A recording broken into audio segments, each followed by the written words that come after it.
السلام علیکم۔ آج بدھ ہے، جولائی کی 14 تاریخ۔ پاکستان میں سر شام کے 7، بھارت میں 7:30 اور یہاں ہمارے اسٹوڈیوز کی گھڑیوں میں صبح کے 10 بج رہے ہیں۔ وائس آف امریکہ واشنگٹن کی اردو سروس سے میں ہوں خالد حمید، خبروں کے ایک بلیٹن کے ساتھ۔ خیبر پختونخوا کے شمالی پہاڑی علاقے اپر کوہستان میں گلگت جانے والی ایک مسافر بس میں دھماکے کے نتیجے میں 9 چینی انجینئروں اور فرنٹیئر کور کے 2 اہلکاروں سمیت 13 افراد ہلاک اور لگ بھگ 17 زخمی ہو گئے ہیں۔ واقعے میں ہلاک اور زخمی ہونے والوں کی اکثریت غیر ملکیوں کی ہے جو ایک ڈیم کے تعمیراتی منصوبے سے منسلک تھے۔ اپر کوہستان کے ڈپٹی کمشنر محمد عارف کے دفتر کے اہلکاروں نے وائس آف امریکہ کو بتایا ہے کہ مسافر بس راولپنڈی سے گلگت جا رہی تھی کہ اپر کوہستان کے علاقے برزین کیمپ کے قریب اس میں ایک زوردار دھماکہ ہوا۔ حکام نے بتایا کہ بس میں 36 افراد سوار تھے، جن میں 26 چینی باشندے شامل تھے۔ National command and operation centre (NCOC) نے مختلف ممالک میں پھنسے پاکستانیوں کو واپس لانے کے لیے غیر ملکی ایئر لائنز کی پروازوں کی تعداد 50% کرنے کا فیصلہ کیا ہے۔ فیصلے کے بعد روزانہ 2500 سے 3000 افراد بیرون ممالک سے پاکستان پہنچ سکیں گے۔ سول ایویشن اتھارٹی کا کہنا ہے کہ آئندہ 15 روز میں 40,000 پاکستانیوں کو وطن واپس لایا جائے گا۔ سول ایویشن اتھارٹی نے 5 غیر ملکی ایئر لائنز کو اوور بکنگ کرنے پر نوٹسز جاری کر دیے ہیں۔ مسافروں کا کہنا ہے کہ ان ایئر لائنز پر معمول کے مقابلے میں انتہائی مہنگے ٹکٹ فروخت کیے جا رہے ہیں۔ پاکستان کے مرکزی بینک نے کہا ہے کہ جون میں اختتام پذیر ہونے والے گزشتہ مالی سال میں بیرون ملک مقیم پاکستانیوں کی جانب سے ملک میں بھیجی گئی رقوم میں 27% سے زیادہ اضافہ دیکھا گیا ہے، جو ایک ریکارڈ ہے۔ رپورٹ میں کہا گیا ہے کہ ترسیلات زر میں اس قدر اضافے کی شرح 18 سال بعد دیکھی گئی ہے۔ ادھر معاشی ماہرین کا کہنا ہے کہ کورونا وبا اور پھر بعض حکومتی اقدامات سے لوگوں کی بڑی تعداد نے بینکنگ چینل کے ذریعے پیسے بھیجے، جو حوصلہ افزا بات ہے۔ ایک افغان عہدیدار کا کہنا ہے کہ ایک اعلیٰ سطحی افغان حکومتی وفد قطر میں طویل عرصے سے تعطل کا شکار امن عمل کو دوبارہ شروع کرنے کے لیے طالبان سے ملاقات کو تیار ہے۔ وائس آف امریکہ کی افغان سروس نے ذرائع کے حوالے سے کہا ہے کہ دوحہ میں طالبان کے ساتھ امن مذاکرات کے لیے افغان حکومت کے وفد کی قیادت عبداللہ کریں گے۔ دونوں فریقوں کی جمعے کے روز ہونے والی ممکنہ ملاقات میں طالبان بھی اپنے سینئر رہنماؤں کو میز پر لائیں گے۔ افغان رہنما عبداللہ نے ایک بار پھر یہ بات زور دے کر کہی ہے کہ امن مذاکرات کے ذریعے ہی افغانستان میں 40 برس سے جاری جنگ کا خاتمہ ہو سکتا ہے۔ ان کا کہنا تھا کہ آنے والے دنوں میں اچھی خبریں سامنے آئیں گی، تاہم انہوں نے اس کی وضاحت نہیں کی۔ عبداللہ نے ان افواہوں کی بھی تردید کی کہ افغان حکومت اندرونی طور پر ملک کے کچھ علاقے طالبان کو سونپ رہی ہے۔ ادھر دارالحکومت کابل میں ایک دھماکے میں 4 افراد ہلاک اور 11 زخمی ہو گئے ہیں۔ اقوام متحدہ نے تمام فریقوں پر زور دیا ہے کہ وہ عید کے موقع پر جنگ بندی کا اعلان کریں تاکہ افغانوں کو تصادم سے نجات کے کچھ لمحات میسر آ سکیں، اور ہو سکتا ہے کہ اس سے بامعنی اور دیرپا امن مذاکرات کے سلسلے میں بھی کچھ مدد مل سکے۔ افغانستان میں اقوام متحدہ کو بڑھتی ہوئی حقوق انسانی کی سنگین خلاف ورزیوں اور پورے ملک میں جاری تصادم کے پس منظر میں انتہائی متاثر ہونے والے لوگوں کے ساتھ زیادتیوں کے بارے میں تشویش ہے۔ یونیما کا کہنا ہے کہ لوگوں کو ہلاک کرنے، ان کے ساتھ بدسلوکی کرنے، جبر و ستم اور امتیاز کرنے کے واقعات کی اطلاعات بہت زیادہ اور پریشان کن ہیں۔ بیان میں کہا گیا ہے کہ جو لوگ یہ کارروائیاں کر رہے ہیں انہیں ذمہ دار ٹھہرایا جانا چاہیے۔ ادھر جنگ کے متاثرین کے لیے بنائی گئی قومی کمیٹی نے بھی طالبان پر زور دیا ہے کہ وہ عید الاضحیٰ کے دنوں میں افغانستان میں جنگ بندی کا اعلان کریں۔ کمیٹی کے عہدیداروں نے ایک نیوز کانفرنس کو بتایا کہ پورے افغانستان میں طالبان کی حالیہ پیش قدمی کے بعد ہلاک اور زخمی ہونے والے شہریوں کی تعداد بڑھ رہی ہے۔ جوائنٹ افغان سیکیورٹی فورسز کے ترجمان جنرل اجمل عمر شنواری نے کہا ہے کہ 22 کمانڈوز جنہیں گرفتاری کے بعد طالبان نے ہلاک کر دیا تھا، انہوں نے طالبان کا محاصرہ نہیں کیا تھا، بلکہ طالبان نے انہیں گرفتار کیا تھا اور تمام جنگی قوانین کی خلاف ورزی کرتے ہوئے انہیں مار ڈالا تھا۔ سی این این اور دوسرے خبر رساں اداروں نے اطلاع دی ہے کہ طالبان نے فاریاب صوبے میں 22 افغان کمانڈوز کو اس کے بعد گولیاں مار کر ہلاک کر دیا جب وہ انہیں محاصرے میں لے چکے تھے۔ ایمنسٹی انٹرنیشنل نے اسے جنگی جرم قرار دیا ہے اور کہا ہے کہ یہ ہتھیار ڈالنے والے سپاہیوں کا بے رحمانہ قتل ہے۔ اجمل عمر شنواری نے طالبان کے ہاتھوں کھوئے ہوئے ضلعی مراکز کو واپس لینے کے لیے ایک منصوبے کی تیاری کی بات بھی کی اور کہا کہ اس سلسلے میں جلد ہی پورے ملک میں کارروائی شروع کی جائے گی۔ افغان طالبان نے کہا ہے کہ اگر ترکی نے اپنی فورسز کو کابل کے حامد کرزئی انٹرنیشنل ایئرپورٹ کے تحفظ کے لیے تعینات کیا تو انہیں حملہ آور اور قابض سمجھا جائے گا اور ان کے خلاف جہاد کیا جائے گا۔ طالبان کی جانب سے جاری ہونے والے ایک بیان میں ترک حکومت کو اپنے فیصلے پر نظر ثانی کا مشورہ دیا گیا ہے۔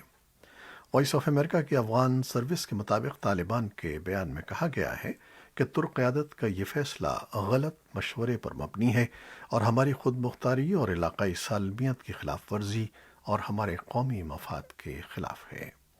بیان میں کہا گیا ہے کہ ہم اپنے وطن میں غیر ملکی فورسز کے قیام کو، چاہے اس کا کوئی بھی عذر ہو، قابض اور حملہ آور کے طور پر دیکھتے ہیں۔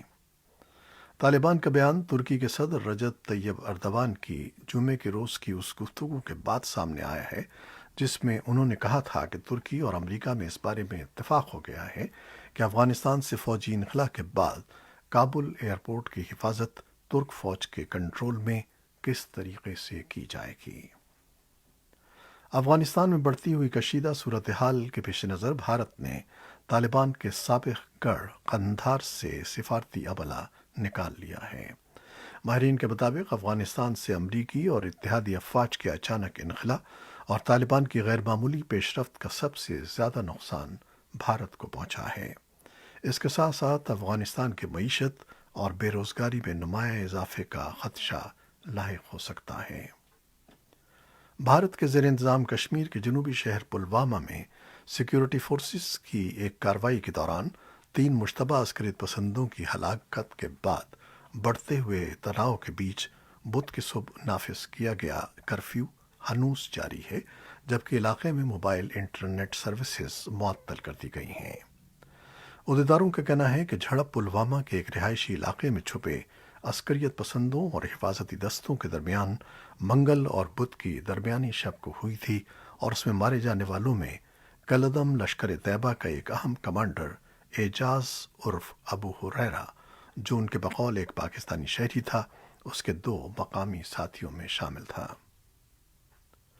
امریکی وزیر خارجہ اینٹنی بلنکن نے بدھ کے روز کہا ہے کہ امریکہ جنوبی بحیرہ چین میں چین کے غیر قانونی بحری دعووں کو مسترد کرتا ہے اور جنوب مشرقی ایشیائی اقوام کے شانہ بشانہ کھڑا ہے جنہیں بیجنگ کے دھمکی آمیز رویے کا سامنا ہے۔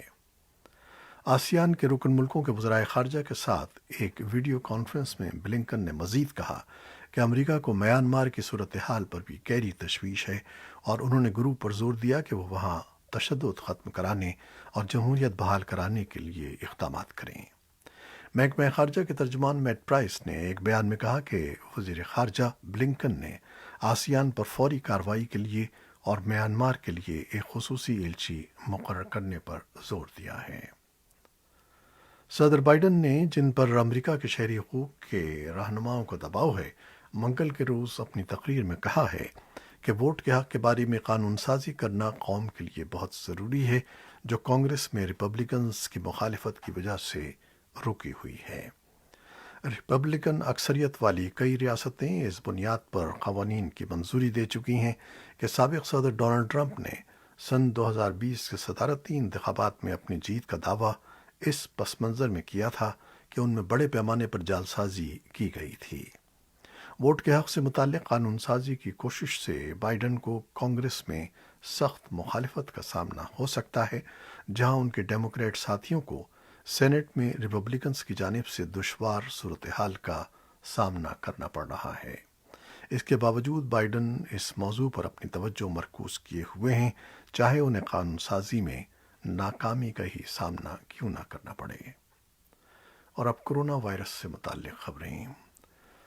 پاکستان میں ویکسین کی دونوں خوراکیں لگوانے والے شہری اس تجسس میں مبتلا ہیں کہ آیا ویکسین لگوانے کے نتیجے میں ان کے جسم کے اندر مطلوبہ اینٹی باڈیز بنی ہیں یا نہیں، جن سے بظاہر کرونا وبا سے محفوظ رہا جا سکتا ہے۔ اس ذہنی کشمکش کو حل کرنے کے لیے یہ ویکسین شدہ افراد لیبارٹریز سے اینٹی باڈیز ٹیسٹ کروا رہے ہیں اور ان رپورٹس میں تشخیص کی جانے والی اینٹی باڈیز کے ذریعے لگنے والی ویکسین کی افادیت کا تعین کر رہے ہیں۔ تاہم ماہرین کا ماننا ہے کہ اگر کسی شخص میں کورونا ویکسین لگوانے کے بعد اینٹی باڈیز نہیں بنی تو اس سے یہ ثابت نہیں ہوتا کہ ویکسین نے جسم میں داخل ہو کر قوت مدافعت کو وبا کے خلاف تقویت فراہم نہیں کی۔ امریکہ میں کووڈ 19 کے روزانہ نئے کیسز پچھلے 3 ہفتوں کے دوران دگنا ہو چکے ہیں، جو تیزی سے پھیلتے ہوئے ڈیلٹا ویریئنٹ ویکسینیشن کے حصول میں شرح میں کمی اور 4 جولائی کے اجتماعات کا نتیجہ ہیں۔ انفیکشن کی شرح پیر کے روز تقریباً 23,600 کیسز تک پہنچ گئی، جو 23 جون کو 11,300 کیسز پر تھی۔ 2 ریاستوں مین اور ساؤتھ ڈکوٹا کے علاوہ تمام ریاستوں میں اضافے کی خبر ہے۔ رپورٹ کے مطابق نئے کیسز کی تعداد میں پچھلے 2 ہفتوں میں اضافہ ہوا ہے۔ ملک کے کچھ حصوں میں ویکسین کے حصول کے خلاف شدید مزاحمت پائی جاتی ہے۔ عالمی ادارہ صحت WHO نے پیر کو کہا ہے کہ امیر ممالک اپنی آبادی کے لیے ویکسین کی تیسری خوراک بوسٹر شاٹ خریدنے پر زور نہ دیں، کیونکہ ابھی تک بہت سے ممالک میں کورونا کی ویکسین ہی میسر نہیں ہے۔ خبر رساں ادارے رائٹرز کے مطابق WHO کے ڈائریکٹر جنرل گیبریسس نے بریفنگ کے دوران کہا کہ کورونا وبا کے سبب اموات میں ایک مرتبہ پھر اضافہ دیکھنے میں آیا ہے۔ ڈیلٹا ویریئنٹ تیزی سے پھیل رہا ہے اور اس وقت بہت سے ممالک کو اپنے ہیلتھ ورکرز کو محفوظ رکھنے کے لیے ویکسین کی معقول خوراکیں موصول نہیں ہوئی ہیں۔ جنوبی افریقہ کی پولیس نے بتایا ہے کہ سابق صدر جیکب زوما کو جیل بھیجنے کے خلاف منگل کو ہونے والے مظاہروں کے دوران ہنگامہ آرائی اور لوٹ پھار میں 72 افراد ہلاک ہو گئے ہیں۔ ملک میں گزشتہ ہفتے اس وقت تشدد پھوٹ پڑا جب سابق صدر زوما نے توہین عدالت کے الزام میں 15 ماہ قید کی سزا کا آغاز کیا۔ معلوم ہوتا ہے کہ سیکیورٹی فورسز لوٹ مار اور حملوں کو روکنے میں ناکام رہی ہیں۔ گزشتہ ہفتے مظاہرے شروع ہونے کے بعد سے 1000 سے زیادہ افراد کو گرفتار کر لیا گیا ہے۔ صدر سیریل رامافوسا نے پیر کی شب قوم سے خطاب میں پرتشدد ہنگامہ آرائی اور لوٹ مار کی مذمت کرتے ہوئے پرسکون رہنے کی اپیل کی۔ زوما فاؤنڈیشن نے ٹویٹر پر لکھا کہ جنوبی افریقہ میں استحکام کا براہ راست تعلق صدر زوما کی فوری رہائی سے ہے۔ سائبر سیکیورٹی کی فرم پروف پرنٹ کے مطابق ایران کی پاسداران انقلاب سے منسلک ہیکرز کے ایک بدنام گروپ نے برطانیہ اور امریکہ میں یونیورسٹیوں کے پروفیسروں اور دوسرے ماہرین کو ہدف بنا کر ان کی حساس معلومات چرانے کی کوشش کی ہے اور ایک خفیہ مہم شروع کر رکھی ہے۔ پروف پرنٹ کے ریسرچرز نے کہا ہے کہ وہ آزادانہ طور پر یہ تصدیق نہیں کر سکتے کہ ہیکر گروپ پاسداران انقلاب کا حصہ ہے۔ پروف پرنٹ کے مطابق یہ ہیکرز اس سے قبل امریکی اور اسرائیلی میڈیکل ریسرچرز، میونخ کی سیکیورٹی کانفرنس اور ایک امریکی صدارتی مہم کو ہدف بنا چکے ہیں۔ اقوام متحدہ کی انسانی حقوق کونسل نے منگل کے روز ایک قرارداد منظور کرتے ہوئے ایتھیوپیا کے شمال میں واقع شمالی ٹیگرے کے علاقے سے ایریٹرین فوجوں کے فوری انخلاء کا مطالبہ کیا ہے۔ ایتھیوپیا کی وفاقی فوجوں اور ٹیگرے کی سابق حکمراں جماعت ٹیگرے پیپلز لبریشن فرنٹ یعنی TPLF کے مابین 8 ماہ کی جنگ میں ہزاروں افراد ہلاک ہو چکے ہیں۔ تقریباً 2 ملین افراد گھر بار چھوڑنے پر مجبور ہو گئے ہیں اور 4 لاکھ کو قحط کا سامنا کرنا پڑا ہے۔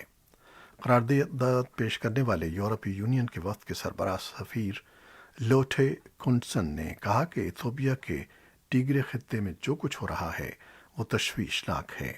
انسانی حقوق کونسل کے لیے لازم ہے کہ وہ اس صورتحال سے نمٹنے کی اہل ہو۔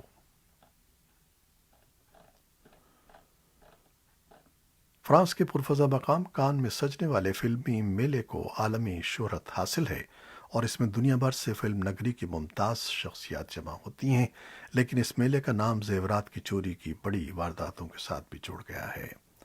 رواں برس کان کا یہ فلمی میلہ 6 سے 17 جولائی تک ہو رہا ہے اور اس بار چوروں نے Hollywood star Jodie Turner Smith کے زیورات پر ہاتھ صاف کیے ہیں۔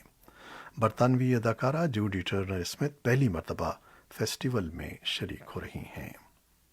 یہ تھیں وہ خبریں جو فیس بک لائیو پر ہم نے آپ کے لیے پیش کی۔ ہماری ویب سائٹ اور یوٹیوب پر یہ بلیٹن پوسٹ کر دیا جاتا ہے، جسے آپ بعد میں بھی دیکھ سکتے ہیں۔ ہمارے اس بلیٹن کو شیئر کرنا نہ بھولیے گا۔ خالد حمید کو اب اجازت دیجیے۔ اللہ حافظ۔